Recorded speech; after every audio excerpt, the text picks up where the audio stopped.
तो क्या उत्तर प्रदेश में पंचायत चुनाव होंगे या नहीं? टल जाएंगे या फिर टाल मटोल चल रहा है? क्या सरकार पंचायत चुनाव कराना चाहती है या फिर भ्रम की स्थिति फिलहाल बनाए रखना चाहती है? आखिर पंचायत चुनाव को लेकर चल क्या रहा है? क्यों मंत्री कुछ और बातें कह रहे हैं जबकि जमीनी हकीकत कुछ और है? आज इसका विश्लेषण।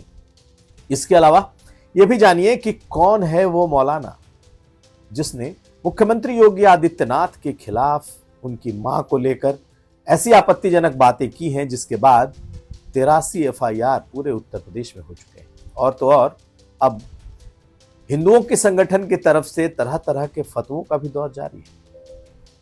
आज इन दोनों खबरों को विस्तार से जानिए आज का यूपी में। नमस्कार, मैं हूं कुमार अभिषेक, आप देख रहे हैं यूपी तक। हम हाजिर अपना न्यूज शो आज का यूपी लेकर। तो जान लीजिए कि उत्तर प्रदेश में पंचायत चुनाव को लेकर अभी भारी कंफ्यूजन की स्थिति है, लेकिन मंत्री ओम प्रकाश राजभर हैं कि लगातार दावा कर रहे हैं कि चुनाव होंगे। यही नहीं, उन्होंने आज ये भी दावा कर दिया कि 15 अप्रैल तक जो पंचायत चुनाव की वोटर लिस्ट है वो जारी हो जाएगी और बिल्कुल आखिरी चरण में है वोटर लिस्ट का काम। ये दावा पंचायती राज मंत्री ओम प्रकाश राजभर का है। खैर, आपको बता दें कि बीडीसी, ग्राम प्रधान, जिला पंचायत सदस्य, ये जो चुनाव होने हैं ये मई 2026 में इनका कार्यकाल खत्म हो रहा है। यानी कि मई तक यानी कि मई 2026 तक ये चुनाव हो जाने चाहिए। और अगर नहीं हुआ तो कार्यकाल खत्म हो जाएंगे, सभी प्रधान पूर्व प्रधान हो जाएंगे, बीडीसी पूर्व बीडीसी हो जाएंगे। सरकारों के पास ये ऑप्शन होता है कि वो चाहे तो चुनाव टाल दे। सरकारें अपने कह सकते हैं सुविधा अनुसार इन चुनाव को कराती हैं।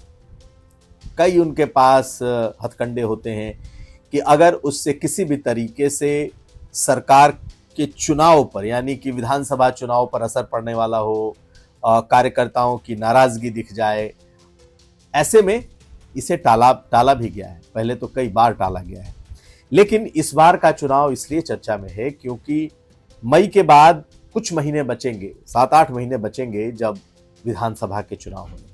लेकिन मंत्री जी हैं, वो कैसे कह सकते हैं कि चुनाव टल जाएंगे या चुनाव नहीं होंगे?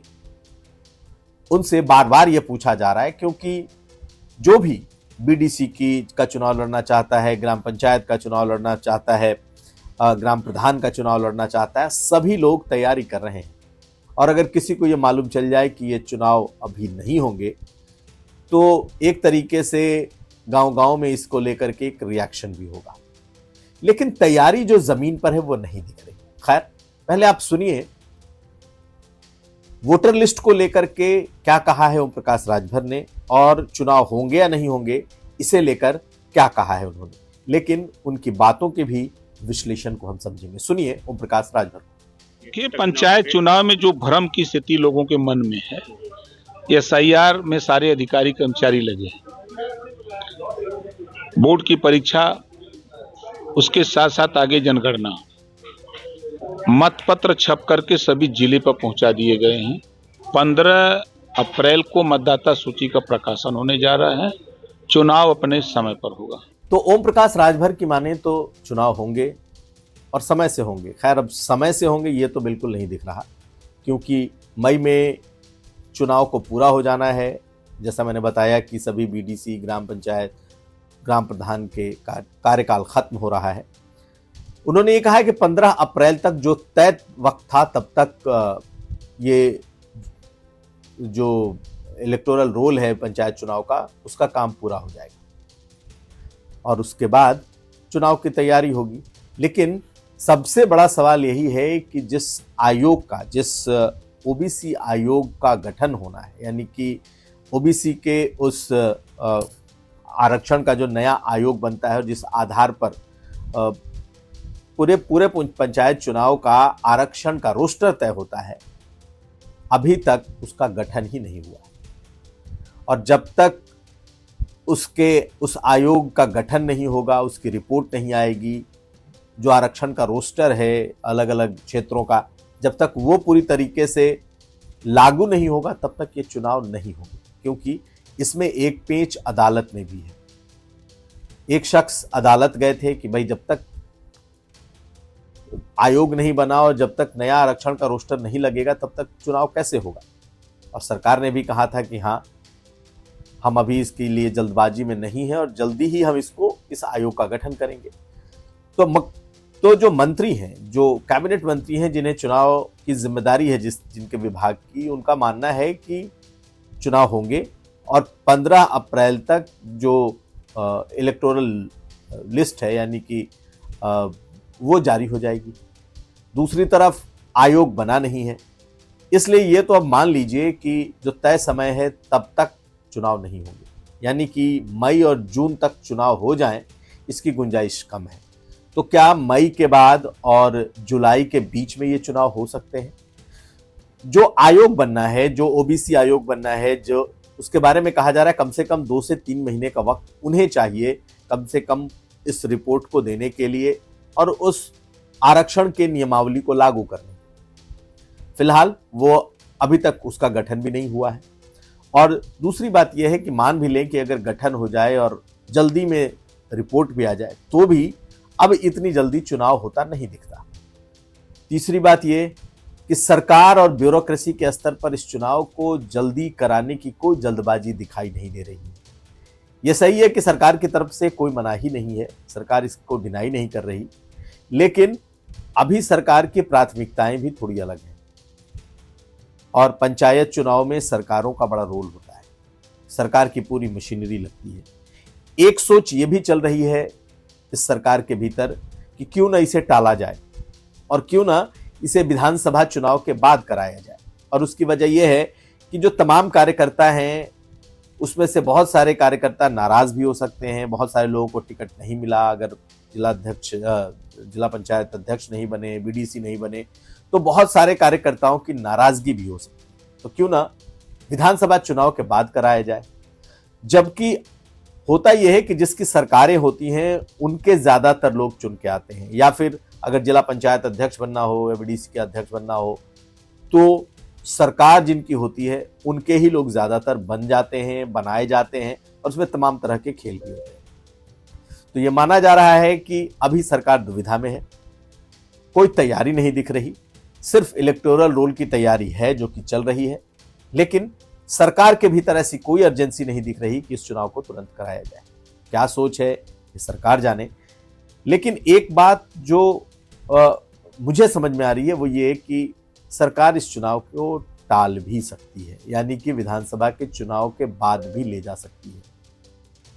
खैर अभी ये कहना थोड़ी जल्दबाजी होगी क्योंकि बहुत लोगों की निगाहें इस चुनाव पर लगी हैं और जो विभाग है, जो मंत्री हैं, उनका दावा है कि इसको जल्द से जल्द कराया जाएगा। लेकिन सार्वजनिक तौर पर बात कही जानी बात एक होती है और निजी बातचीत कुछ और। हमारी नजर इस पर रहेगी। तो जान लीजिए कि कौन है वो मौलाना जिसने मुख्यमंत्री योगी आदित्यनाथ और उनकी मां को लेकर के एक ऐसा आपत्तिजनक बयान दिया है जिसके बाद से पूरे उत्तर प्रदेश का माहौल गर्मा गया है। जिले जिले में उसके खिलाफ प्रदर्शन हो रहे हैं, तहरीरें दी गई हैं, एफआईआर दर्ज हुई है, शिकायतें हुई हैं। कुल 83 यानी कि 83 तहरीरें पूरे उत्तर प्रदेश में दी गई। जगह जगह इस मौलाना के खिलाफ प्रदर्शन हुए। तो जानिए कौन है ये। यूं तो ये पढ़ा लिखा उत्तर प्रदेश के देवबंद से पढ़ा हुआ ये मौलाना है। इसका नाम अब्दुल्ला सलीम, मौलाना अब्दुल्ला सलीम। और ये मौलाना जो है वो बिहार, बंगाल, झारखंड और खासकर जो सीमांचल इलाके हैं बिहार के, उसमें ये बेहद एक्टिव है। एक्टिव इस सेंस में कि इसके जलसों में बड़ी भीड़ होती है। ये अपने नाम के आगे सलीम चतुर्वेदी लिखता है, चतुर्वेदी लगाता है एक टाइटल। कई बार लोगों को ये कंफ्यूजन हुआ कि क्या ये ब्राह्मण से कन्वर्ट हुआ कोई मौलाना है, क्योंकि चतुर्वेदी टाइटल अमूमन ब्राह्मणों का होता है। लेकिन इसका दावा है कि इसने चारों वेद पढ़ रखे हैं, गीता और महाभारत और रामायण पर इसकी पकड़ है। और ऐसा बताते भी हैं कि ये अपनी तकरीरों में कुरान और हदीस के साथ साथ वो रामायण और महाभारत को भी उद्धृत करता है। और इसका दावा है कि ये चारों वेदों का ज्ञाता है, इसलिए इसने अपने नाम के आगे चतुर्वेदी लगा रखा है। चाहे बंगाल हो, चाहे सीमांचल बिहार का इलाका हो या फिर झारखंड का इलाका हो, इसके जलसे में बड़ी भीड़ होती है और लोग इसको सुनते भी रहे हैं। लेकिन इसने जो बयान दिया है वो बयान ऐसा है जिसे सुनना भी मुश्किल है। वो गोमांस को लेकर के तुलना करता है, लेकिन मुख्यमंत्री योगी आदित्यनाथ की मां का जिक्र करता है। तो ये सिर्फ महज एक धार्मिक वक्ता नहीं है, इसकी सियासी महत्वाकांक्षाएं भी हैं। जोकीहाट, जो कि सीमांचल का एक विधानसभा क्षेत्र है जहां से ऑल इंडिया MIM-GT भी है, जोकीहाट में 70-80% मुसलमान हैं। वहां से इसने ऑल इंडिया MIM से चुनाव लड़ने की कोशिश की। वो यहाँ से टिकट भी चाहता था, हालांकि इसने दामन भी थामा था असदुद्दीन ओवैसी की पार्टी का, लेकिन उसे टिकट नहीं मिला। 2025 में इसने फिर जनसुराज, जो कि शांत किशोर की पार्टी है, उसको भी ज्वाइन किया। तो इसकी सियासी महत्वाकांक्षाएं भी उतनी ही बलवती हैं और ये अपने तकरीरों में धर्म ग्रंथों के अलावा पॉलिटिकल बातें भी करता है। चूंकि ये उत्तर प्रदेश के देवबंद से पढ़ा लिखा है, जो कि सबसे बड़ा मुस्लिम सेमिनरी है, तो ये अपने नाम के आगे कासिम भी लगाता है। कासिम उसका एक टाइटल भी है। लेकिन इसकी सभाओं में भीड़ होती है, तकरीरों को लोग सुनते हैं और आपत्तिजनक बातें भी ये करता है। ऐसी स्थिति में उत्तर प्रदेश में अब क्या होगा ये कहना मुश्किल है, क्योंकि बिहार में भी अब मान सकते हैं कि बेशक NDA की सरकार हो, लेकिन बीजेपी की पकड़ जमीन पर मजबूत है। और जिस तरीके का विरोध इस वक्त उत्तर प्रदेश में उसके बयानों के बाद दिखाई दे रहा है, उसकी कोई सफाई अपने बयान के बाद अभी तक सामने नहीं आई है। ऐसा लगता है कि इसे भारी कानूनी पचड़ों का सामना करना पड़ सकता है।